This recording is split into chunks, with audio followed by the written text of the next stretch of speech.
Today we will discuss that our Ministry of Foreign Affairs sincerely believes that Russia has failed to export its neo-imperialist views on changing the world order and global security architecture to the BRICS Summit participants.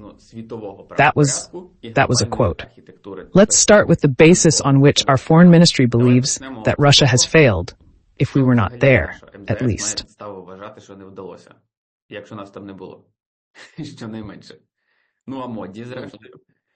Modi even tweeted in Russian that he was very happy to deepen bilateral cooperation with Russia.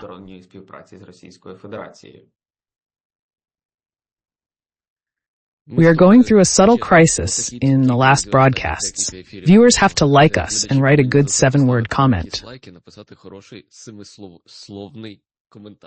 Yes, but we didn't choose this crisis. There is no other way to go. Let's put it this way. The first thing that our foreign ministry draws a conclusion on is the joint communiqué that was released yesterday, which they had time to familiarize themselves with and so on. This is from the point of view of factual analysis, from the point of view of evaluative analysis, because any categories of a similar nature, such as successful, unsuccessful, neo-imperialist, or chauvinistic, or some other ideology, which the Kremlin is trying to impose, is already raising questions about the assessment.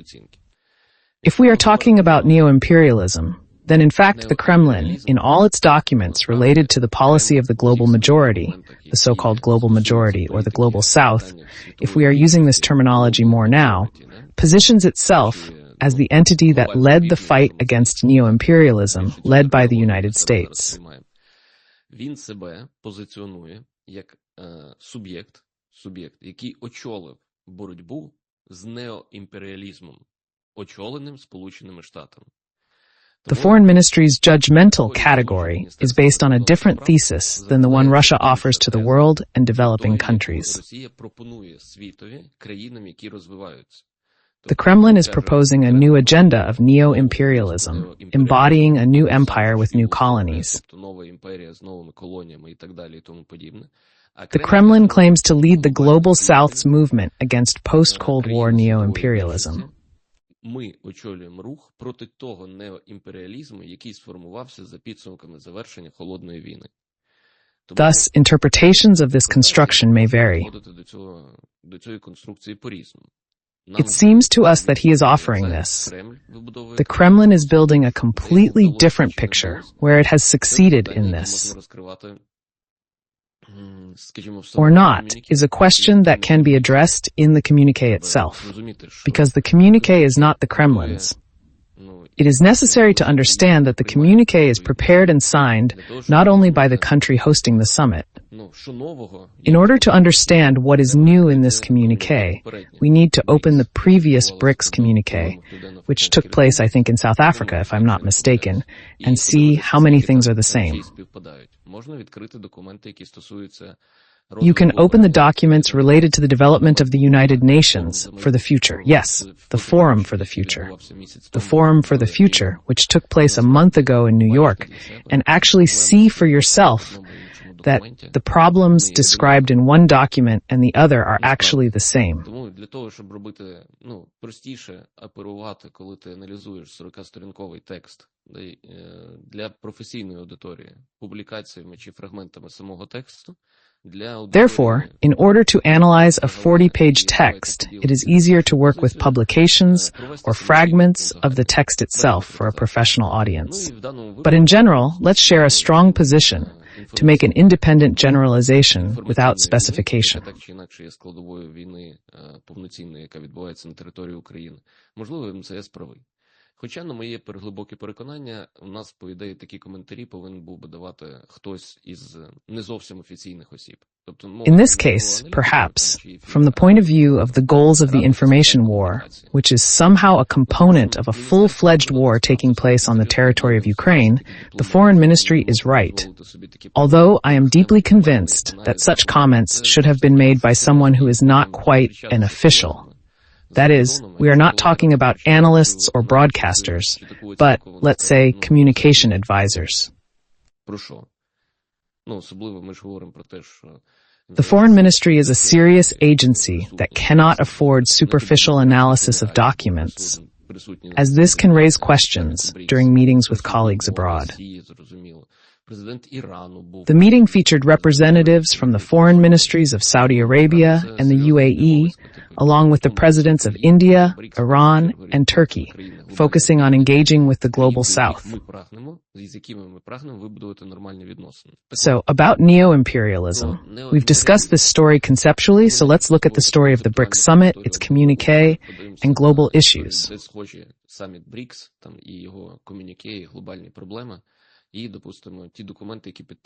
The document signed by the BRICS and G7 countries contains several sections, each of which mentions the G20.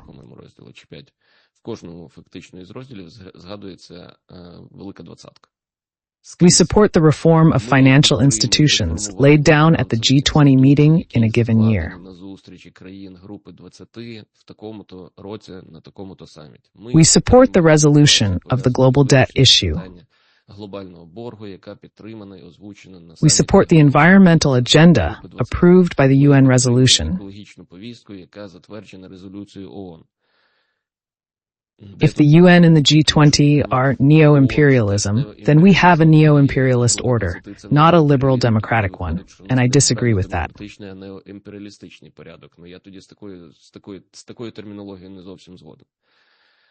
I believe this is a political, not a factual assessment. There is a difference between the approaches to analyzing the document. We worked for the internal audience, as we are used to, although I compared last year's and this year's communiques on Ukraine.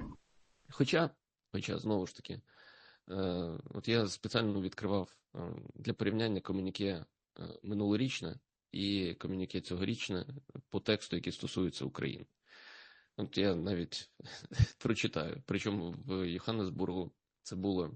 It was point 19 in Johannesburg, and now it's 36. Це був пункт 19, а у нас зараз 30, якийсь там 36. I will read the text from last year. We recall our national positions on the conflict in Ukraine, expressed in forums such as the Security Council and the UN General Assembly.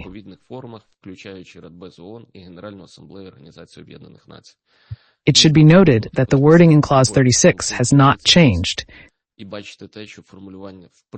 including forums and national positions voiced in the Security Council and the General Assembly, though not only there.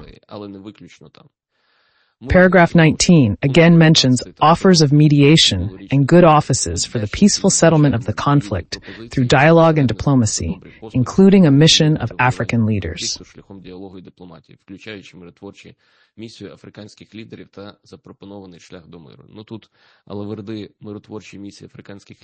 Because the summit itself is taking place in an African country, and I have a question. How does the position in paragraph 19 last year differ from paragraph 36 this year? Nothing. No differences at all. Accordingly, can we say that the Kremlin intended to reflect this point in some other way, if it is systematically reflected in the same way, in the same order of words and constructions? No. So, again, going back to the question of assessment, it is based on the fact that Russia is an empire that gathered friends for peace and friends and accomplices in Russia in Kazan. It wanted to force them to accept the conditions that it considered a just end to the war. They refused to do so, they did not support it, so the Kremlin failed.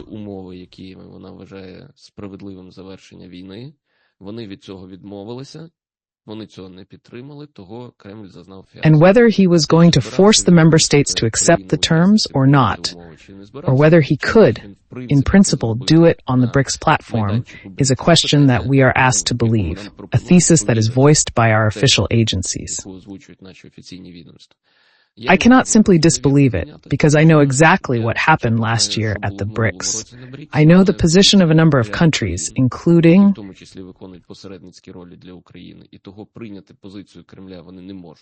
they play an intermediary role for Ukraine, and therefore they cannot accept the Kremlin's position by agreement, even China. It cannot accept the Kremlin's position because its position differs from what the Kremlin wants.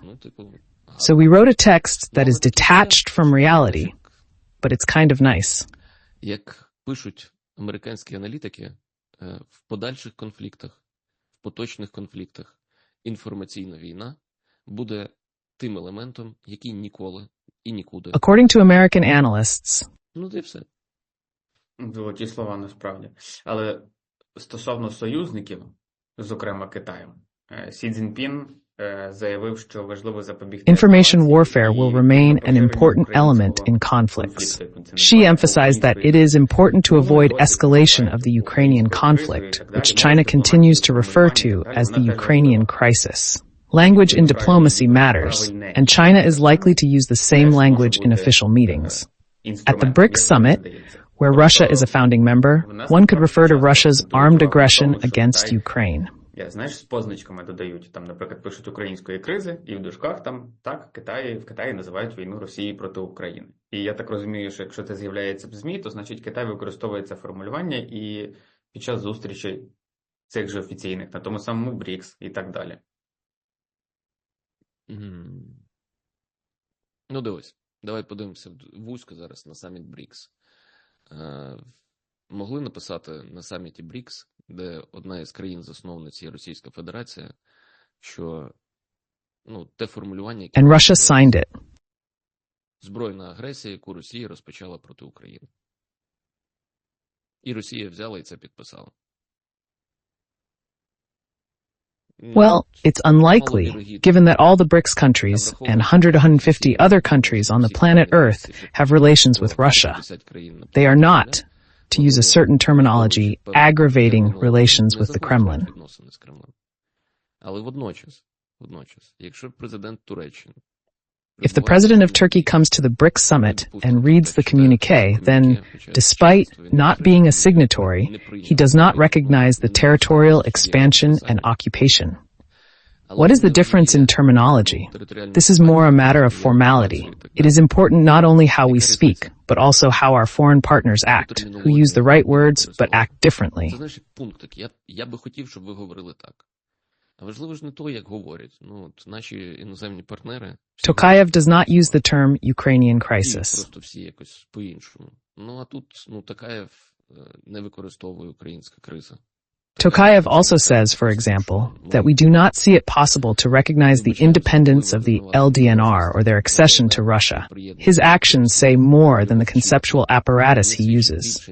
This is again a story about symbolism. Колись у Кулеба запитували, журналістка, по-моєму, 1+1 після його візиту. Kuleba was once asked by a journalist from 1+1, I think, after his visit to China not so long ago this year, whether he was able to convince China to use the correct terminology. And this was exactly the same perspective of the question. Розбивати собі чоло і писати гнівні дописи про те, що Китай досі використовує Ukrainian crisis, і це геть біда, і тоді ми на них образимось, це... А якщо почнуть використовувати Ukrainian crisis... When Kuleba says that China has its own terminology, they use it, and we have our own terminology, I don't see a problem with that, and this is a correct, normal, pragmatic position. Because breaking your forehead and writing angry posts about how China is still using Ukrainian crisis and how it's a big problem, and then will be offended by them, is wrong. And if they start using the term Ukrainian crisis and at the same time start supplying not Ukrainian crisis, but the Russian war that they started on the territory of Ukraine, and let's say they start supplying military equipment to the Russian Federation, would we rather they continue to use the term Ukrainian crisis and not supply? Or would we rather they use the correct term and supply? This is not a fundamental question, to be honest. Набагато цікавіші поняття, які використовуються країнами, на підтримку яких ми розраховуємо, з точки зору прихованих змістів. Коли вони пишуть про... What she is saying is important. He has been repeating it for 3 years. If only the mass audience did not live in captivity of information memes about neo-imperialism, which the Russian Federation offers as a system of a multipolar world, but at least in documents and official speeches. Просто оце формулювання, воно є завуальованим. скажімо, узагальненням, яке відсилає до того, що потрібно врахувати причини. You would see that the SCO summits, the BRICS summits, contain much more interesting concepts that are used by the countries we count on for support in terms of hidden meanings. When they write or say that we believe that the conflict should be resolved, taking into account all the root causes that caused it, they are not talking about lunch, but about anything at all. Експансійної політики Сполучених Штатів і країн Північно-Атлантичного альянсу на схід. І того з точки зору загроз This formulation is a veiled generalization that points to the need to take into account the reasons that led to the annexation and temporary occupation by the Russian Federation. Russia's interpretation includes the 2014 events and US and NATO expansionist policies. This raises concerns about the Ukrainian crisis and its threats to our security guarantees. A settlement must address the underlying causes of this crisis and others, such as the Israeli-Palestinian conflict, Syria and Lebanon. Це формулювання, воно передбачає те, що той, хто, допустим, є стороною агресора, взагалі сторони. The topic of not spreading the conflict to third countries is being discussed by Europeans, which indicates a common position of China, Europe, and NATO. Питання, скоріше, якщо ми про нашу війну говоримо, це про Росію і Сполучені Штати. Тому ця історія про непоширення конфлікту на територію третіх країн. Так про це європейці говорять. Значить, спільна позиція в Китаї, Європи і в НАТО. When it comes to diplomacy and peace, дипломатію і мир, знову ж таки спільна позиція, яка again, the joint position reflects the Brazilian-Chinese communique and the position of Lloyd Austin now. In his comments yesterday, which he gave, I don't know whether he was near the Pope or whether he had already left the Pope, he repeated the thesis that the war will end anyway at the negotiating table. What's the difference between these positions? There is no difference. It's just that they are all voiced. У нас я бачив вчора одне маніпулятивне повідомлення. Я поки що його підтвердження не Yesterday, I came across a manipulative report that I have not yet confirmed. Our Zerkalo Tizhnya publication on its Telegram channel cut out a fragment of Xi's speech, translated into Russian, and captioned it, India has joined the countries of the Group for Peace. This seems unlikely, as India's position does not indicate readiness for such a step. Маловірогідно. Тобто, з точки зору, скажімо, позиції Індії, не виглядає так, що вона готова до цього зараз. I opened the video, and there is not a word about India in the segment. Not a word, not even in translation. I don't speak Chinese, of course, and I'm sorry, but I think the editor of the news feed at Zerkalo Tizhnya doesn't speak Chinese either. In the translation that was presented in this video fragment, there was not a word about India. Then, in one broadcast, they started telling me that India allegedly could not join the Friends for Peace at the BRICS Forum. This is, of course, taking into account the subtleties of the diplomatic game. If it ever does join, it will only be when this forum gathers. But given that it's not going to be at the BRICS and it's not China that's invited, I'm sorry, but this is, to put it mildly, information manipulation. Але враховуючи те, що він не на БРІКСі збирається і запрошує до нього не Китай, то це, пробач мене, є, м'яко кажучи, інформаційною маніпуляцією. Ось, тому сам саміт The summit itself, in terms of whether it was successful or unsuccessful, turned out to have no symbolic results or symbolic victories that could be presented as such. From the point of view of the organizers, no new members were accepted. There is exactly zero novelty in the text of the communiques or joint statements compared to the SCO Astana Declaration or previous joint communiques of the G20 countries. It seems that some of the BRICS countries are in no hurry to create alternative financial, credit, rating, and commodity exchanges to those in the West. This looks like a dialogue. Look, we are close to the point where we need to do this, but we still leave room for it.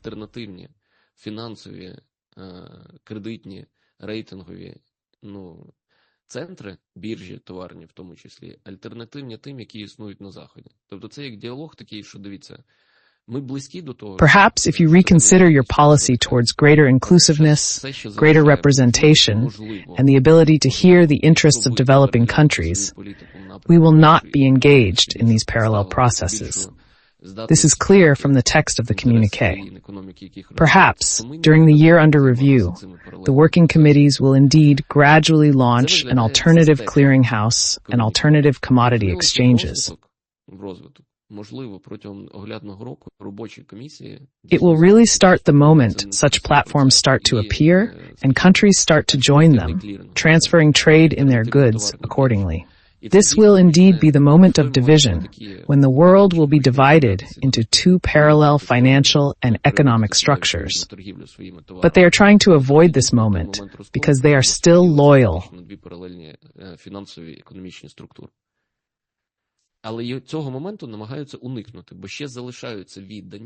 Again, the text of the communiqué refers to the concept of the World Trade Organization for the arbitration of trade disputes.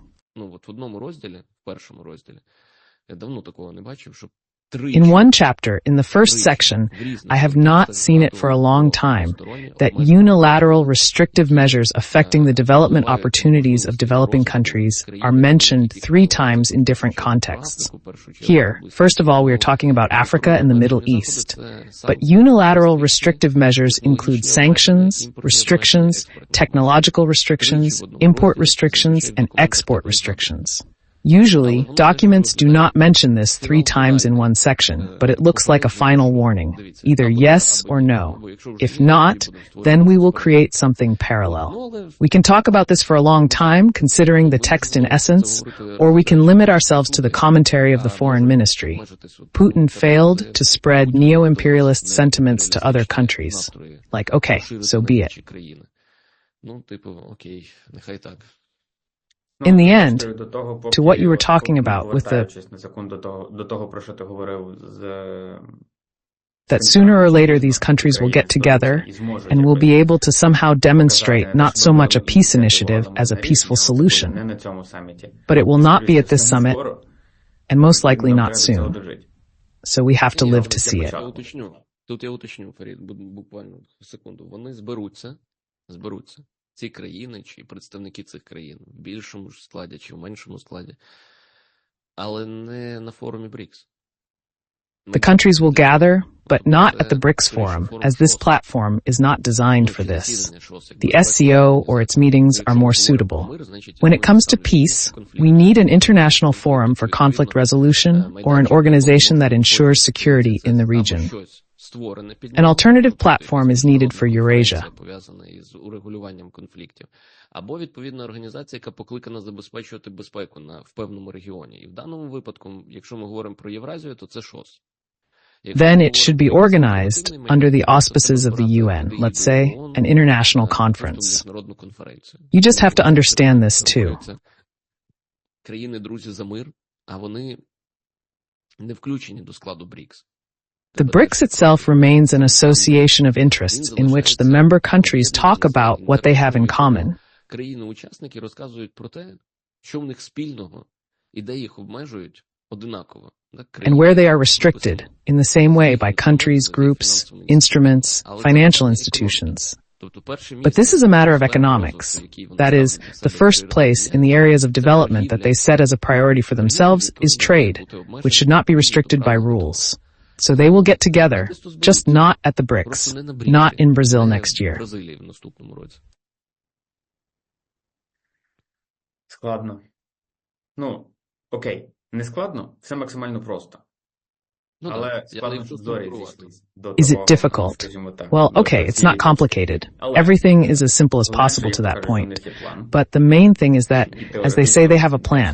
And theoretically, we also have one, and our president has an internal plan. Well, at least it is planned to be created, or so the idea is. The president has a plan, and this plan includes 3 points: the military-industrial complex, defense, the economy, and then there is social policy. In fact, it can be continued for a very long time, and a lot adding the actual points of what it will concern. Ну, дораховувати туди, власне, пунктів, чого саме він стосуватиметься. Але, на твою думку, що теоретично це може бути? Для чого це треба? І чого загалом очікувати від цього замислу щодо плану? Ну, знаєш, це ж знову ж таки питання інтерпретації. Питання плану перемоги і відправна точка. But in your opinion, what could this theoretically be? Why is it necessary? And what should we expect from this plan in general? You know, this is again a matter of interpretation, a matter of a victory plan, and this point requires a comprehensive analysis. Unfortunately, we have to try to communicate with people from this perspective, because if we talk only about events, like, let's think about what might be in our internal plan. Yes, the company's plan is translated into 2 or 3 shifts of work. Maybe not. But in principle, those who need to or have the ability to function are functioning. No, there's no need to write about salaries. You can write about courses and trainings to ensure unity. This topic is taking off, people will like it. And then we blur into some kind of focus where everyone puts something into this plan.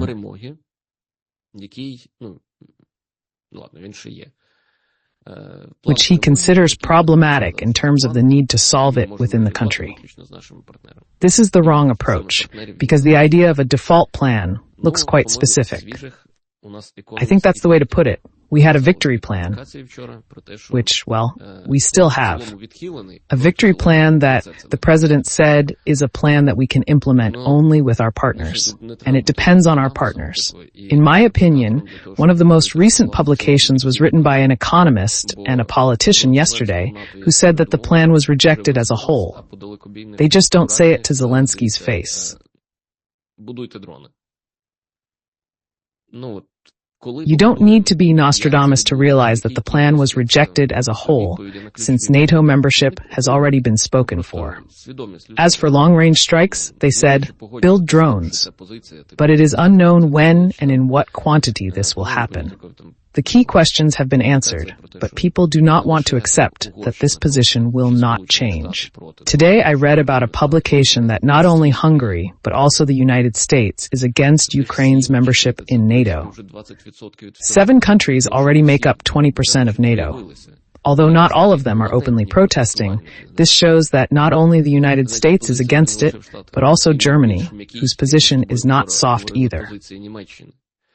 I mean, there is an answer, but the bottom line is that the president spent 2 months shaping the brand of the victory plan in its various forms of presentation, and the result is what it is. There is no other way. In parallel with the presentation of this plan, some political forces began to criticize the president. Let's call it that. They said, what is in this plan? It says here what they have to do. Even though it says correctly what it says about NATO, they finally realized that NATO is the right thing to do. Yes. And what about us? What will the government do? You sit there and think, well, guys like you, what's the point of this argument? We've been living in a state of war for 3 years now. And all the measures that, well, there is no government that works for a peaceful perspective. And there is no government with some separate resources that says, look, this is only for the war. The rest is for socialization. Like a basket of money, people, departments, it's just one basket. So it looked ridiculous, really, these statements. And then, to satisfy the request of these inquiring minds, adherents of a certain faith, the president comes out, or rather a publication comes out, because the president did not say so. It says that the president has ordered the development of a plan for domestic policy, because it is a matter of domestic policy. And then I start to think a little bit. Our government operates without a strategy, or for that matter, a scope of activity for each ministry.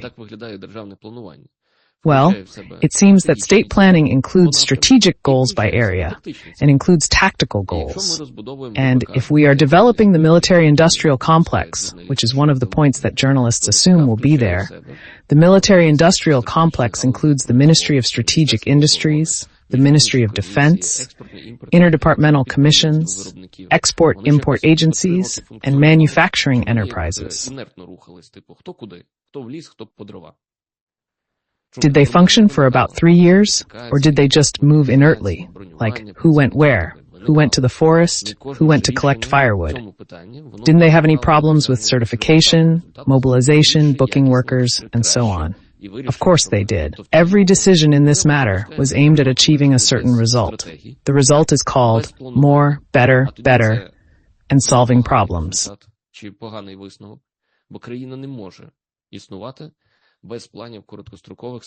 So in general, we either accept that for 3 years we lived without strategies, without planning, and then this is a very bad result or a bad conclusion, because the country cannot exist without short-term plans. We are even trying to make a medium-term budget for 3 years so that we can make forecasts. This used to be a forecast for our enterprises, for our businessmen, for our income and expenses, how to live further. The same applies to the State Defense Order and enterprise development. If there was none, what plan are we talking about? Is there an additional resource to implement other plans? It seems not. The budget for the next year has not yet been finalized and sent to the Rada, and it provides for a freeze on social spending.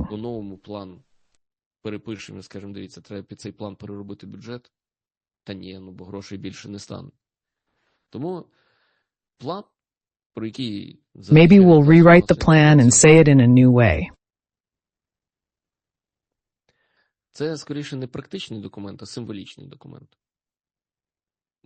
Поясню, бо Look, we need to rework the budget to fit this plan? No, there will be no more money. That's why the plan that the media is talking about is a symbolic document, not a practical one. The detailed documents are the ministry's strategic plans for a year, 5 or 10 years, which guide the industry's development. Соціальної політики, культури, економіки, промисловості, податкової, і от вся ця історія. Domestic policy in the country is divided by sector and regulated by about 20 ministries: social policy, culture, economy, and others. This emphasizes that the cabinet of ministers, not the president, is responsible for domestic policy. Therefore, the parliament and the government, not the president, should be involved in the development of strategic documents.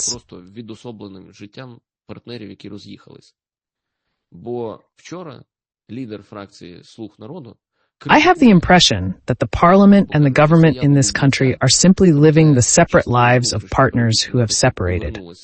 Yesterday, the leader of the Servant of the People faction criticized, to put it bluntly, Lubinet's statement that some internally displaced persons had returned to the war zone or close to it, and she writes this through the prism of the failed social policy towards internally displaced persons. Who are you criticizing? I am glad that she is raising policy issues, but you are criticizing the government that you formed. The minister responsible for these issues now works in the president's office. How does this happen? You don't control the work of the ministry, which according to you is failing, and yet you write about it. Thank you. Ви не контролюєте роботу міністерства. Міністерство, яке за це відповідальне, з ваших слів, провалює роботу, і ви пишете про це допис. Дякую. Thank you. Informed is better than armed. But it's not quite the same. The president should not be engaged in strategic planning of domestic policy, but in our power structure, he has to lead the symbolic things that are associated with achieving results in war. A peace plan, a victory plan, an internal restructuring plan, and a potentially expected plan.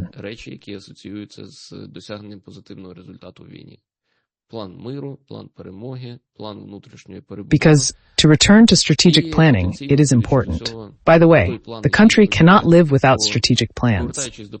But a year and a half ago, on the rostrum of the Verkhovna Rada, Mr. Poroshenko spoke about the strategy of justice, which would include a detailed and specific plan of measures for the country's development.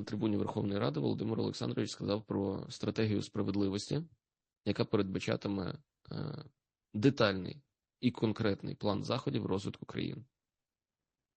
This strategic document should have been developed by the NSDC and other involved actors, including ministries.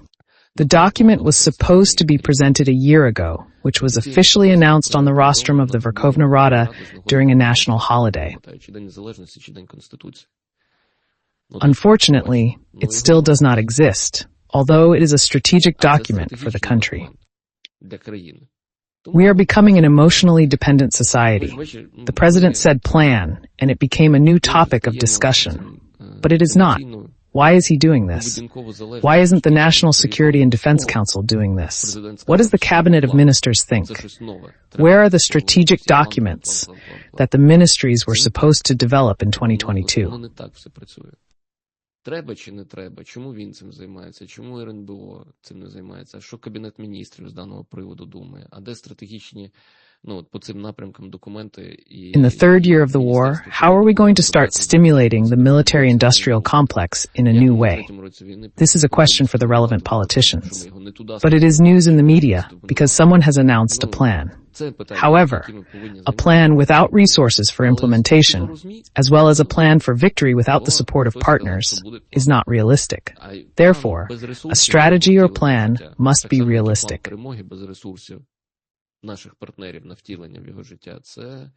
And realistic means that we should open it, if it ever appears, and say what we see as the forecasts for the development of the Ukrainian economy. Where will the state get the resources to implement it? And if it doesn't, it's not a plan.